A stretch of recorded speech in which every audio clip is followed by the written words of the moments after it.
എന്റെ കൊച്ചുമോളുടെ ഹൃദയത്തിന് ഓപ്പറേഷൻ ചെയ്തത് ഞാൻ അറിയേണ്ടതാണോ നീ പറയുന്നേ? എന്നാലും നീ എന്നോട് ഇങ്ങനെ ചെയ്യുമെന്ന് ഞാൻ വിചാരിച്ചില്ല. ഞാനിത് അമ്മയോട് മനഃപൂർവ്വം പറയാതിരുന്നതല്ല. ആ സമയത്ത് അമ്മയുടെ അവസ്ഥ എന്തായിരുന്നു എന്ന് അമ്മയ്ക്ക് അറിയാലോ. മോളുടെ മനസ്സിനെ ഒരു വിഷമം ഉണ്ടാവാൻ പാടില്ല എന്ന് ഡോക്ടർ പറഞ്ഞ കാര്യം നീ തന്നെയല്ലേ ഞങ്ങളോട് പറഞ്ഞത്? അതുകൊണ്ട് മോൾക്ക് വിഷമാവാതിരിക്കാൻ വേണ്ടിയെങ്കിലും 2 മുറിയിലുള്ള നിങ്ങളുടെ കിടത്തം ഇന്നുകൊണ്ട് അവസാനിപ്പിക്കണം. ഒരർത്ഥത്തിൽ പറഞ്ഞ മോൾക്ക് ഇപ്പൊ ഈ അസുഖം വന്നതും ഡോക്ടർ അങ്ങനെയൊക്കെ പറഞ്ഞതും ഇപ്പൊ മോള് പറഞ്ഞതുമല്ല നല്ലതിനാണെന്ന് മാത്രം കരുതിയാൽ മതി. നിങ്ങളുടെ ജീവിതത്തിലും ഒരുപാട് മാറ്റങ്ങൾ ഉണ്ടാവാൻ പോവാന്നാ എനിക്ക് തോന്നുന്നത്. അതുകൊണ്ട് നിങ്ങൾ 2 പേരും സന്തോഷത്തോടുകൂടി ഇന്നു മുതൽ മോളുടെ കൂടെ ഉറങ്ങണം. വെറുതെ മോളെ വിഷമിപ്പിക്കരുത്. ഇനിയുള്ള കാലം സമൃദ്ധയും നീയും ഗൗരിമോളുടെ അച്ഛനും അമ്മയായിട്ട് ജീവിക്കണമെന്ന് മാത്രമല്ല, ഭാര്യ ഭർത്താക്കന്മാരായിരിക്കണമെന്നതും ദൈവനിശ്ചയം തന്നെയാ.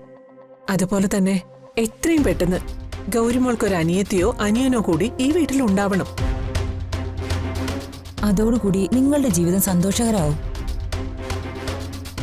അതൊന്നും ഞാൻ ഒറ്റയ്ക്കെടുക്കേണ്ട തീരുമാനമല്ലല്ലോ. നീ ഒറ്റയ്ക്ക് തീരുമാനം എടുക്കണമെന്ന് ആര് പറഞ്ഞു? സമൃദ്ധിയോടുകൂടി സംസാരിക്കണം. നിങ്ങൾ 2 പേരും ജീവിതകാലം മുഴുവൻ ഇങ്ങനെ വെറുതെ ജീവിച്ചു തീർത്താൽ മതിയോ? 2 പേരുടെയും ജീവിതത്തിന് ഒരർത്ഥമൊക്കെ വേണ്ടേ? സമൃദ്ധ ഈ വീട്ടിൽ വന്നിട്ട് 10 വർഷം കഴിഞ്ഞു. ഇതുവരെ നിങ്ങളുടെ ഇഷ്ടത്തിനനുസരിച്ചാ ജീവിച്ചത്. ഇനി ഇങ്ങനെ മുന്നോട്ട് പോയാൽ പറ്റില്ല. കുടുംബത്തിലെ എല്ലാവരുടെയും ആഗ്രഹങ്ങളും അഭിപ്രായങ്ങളും കൂടി പരിഗണിച്ചേ പറ്റൂ. നിനക്ക് പറയാൻ ബുദ്ധിമുട്ടാണെങ്കിൽ സമൃദ്ധയോട് ഞാൻ സംസാരിച്ചോളാം. നിങ്ങൾ പറയുന്നതൊക്കെ ശരിയാ. 10 വർഷം കൊണ്ട് എൻ്റെ ഭാര്യയുടെ സ്ഥാനത്താണ് സമൃദ്ധ ജീവിക്കുന്നത്. ഇത്രയും കാലം ഞാൻ നിങ്ങൾ പറയുന്ന പോലെ ഒന്നും ചിന്തിച്ചിട്ടില്ല. പക്ഷേ എൻ്റെ മകൾക്ക് വേണ്ടി ഇത് സമൃദ്ധയോടെയും സംസാരിക്കാം.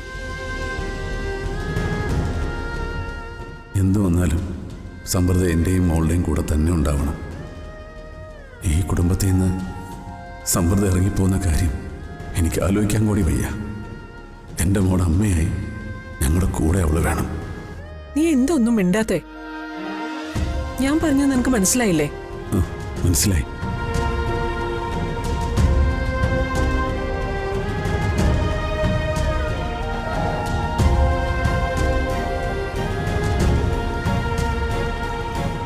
പഴയതുപോലെയൊന്നും അല്ല. അമ്മ പറഞ്ഞത് ശരിക്കും അവന്റെ മനസ്സിൽ തട്ടിയിട്ടുണ്ട്. നിനക്കൊരു കാര്യം അറിയോ? ഒരു പെണ്ണിന് സ്നേഹം മാത്രം കൊടുത്താൽ പോരാ, അവന് എന്റേതാണ് എന്നൊരു തോന്നൽ അവൾക്കുണ്ടാവണം.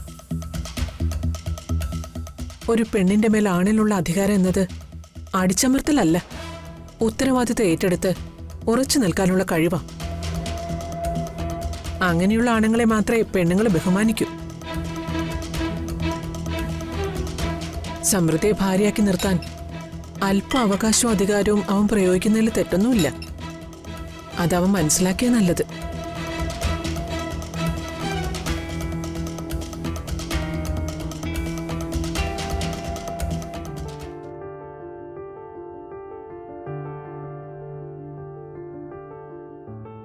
അമ്മയുടെ മരുന്ന്.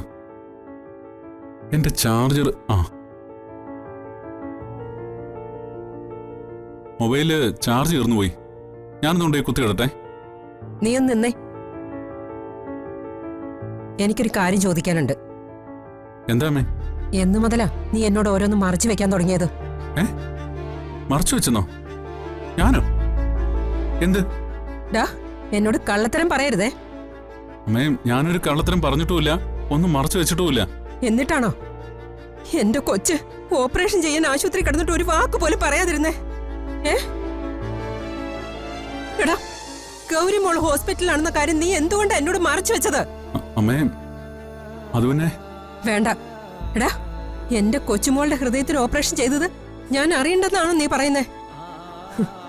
എന്നാലും നീ എന്നോട് ഇങ്ങനെ ചെയ്യുമെന്ന് ഞാൻ വിചാരിച്ചില്ല. ഞാനിത് അമ്മയോട് മനഃപൂർവ്വം പറയാതിരുന്നതല്ല. ആ സമയത്ത് അമ്മയുടെ അവസ്ഥ എന്തായിരുന്നു എന്ന് അമ്മയ്ക്ക് അറിയാലോ.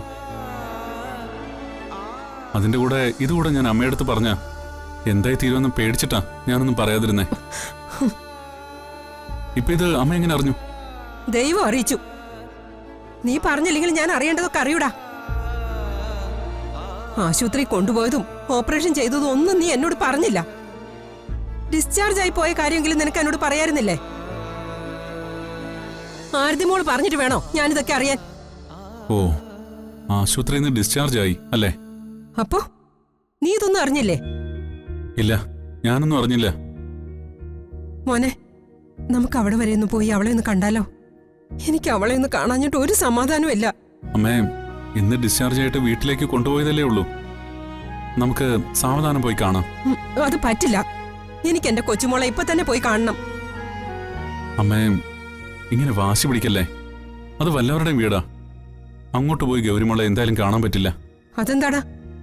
അവര് ഗൗരിമോളെ നമ്മളെ കാണിക്കില്ലേ? കാര്യങ്ങളൊക്കെ അമ്മയ്ക്കും അറിയാവുന്നതല്ലേ. എന്നിട്ട് എന്തിനാ ഈ വാശി? നീ എന്നെ അവിടെ വരെ ഒന്ന് കൊണ്ടുപോ. അമ്മേ, ഞാൻ മോളെ ഒന്ന് കണ്ടോട്ടെ. എനിക്കൊന്ന് കണ്ടാ മാത്രം മതി. ഏത് കുഞ്ഞിന്റെ കാര്യം അമ്മയെ പറയുന്നേ? ഹോസ്പിറ്റലിൽ നിന്ന് ആരെയോ ഡിസ്ചാർജ് ചെയ്തെന്ന് പറയുന്നത് കേട്ടല്ലോ. ആരെയാ?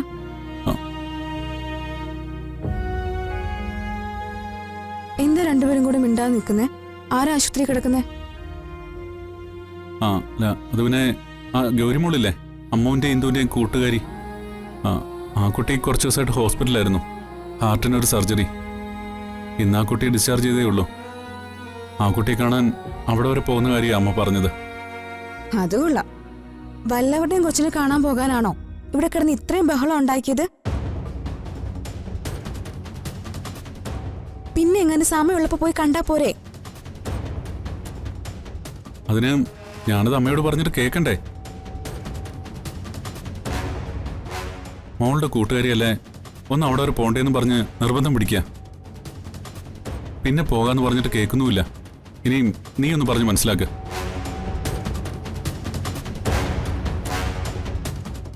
ശരിക്കും എന്താ അമ്മേ സംഭവം?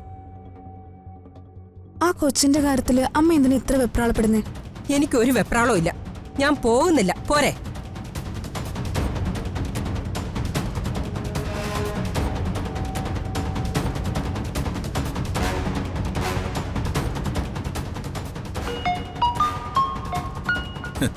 ഈ കോൾ എന്താണ് വരാത്തതെന്ന് ഞാനിപ്പോ ആലോചിച്ചതേ ഉള്ളൂ. ഹലോ, അവന്തിക മാഡം, സുഖം തന്നെയല്ലേ? സുഗതൻ മേനോനെ രക്ഷിക്കാൻ തനിക്ക് കഴിഞ്ഞിട്ടുണ്ടാവും. പക്ഷെ അതിന്റെ ഭവിഷ്യത്ത് എന്താണെന്ന് താൻ അറിയാൻ പോകുന്നതേ ഉള്ളൂ. അയ്യോ മാഡം, അങ്ങനെ പറയല്ലേ. നേരത്തെ ഒന്ന് പറഞ്ഞാൽ അത് എന്തായാലും സ്വീകരിക്കാനുള്ള കാത്തിരിപ്പങ്ങ് തുടങ്ങാമായിരുന്നു. പരിഹസിക്കേണ്ടടോ. താൻ കരുതുന്ന പോലെ അതത്ര നിസ്സാരമായിരിക്കില്ല. ഒന്നും അങ്ങനെ നിസ്സാരമായിരിക്കുമെന്ന് ഞാനും വിചാരിക്കുന്നില്ല.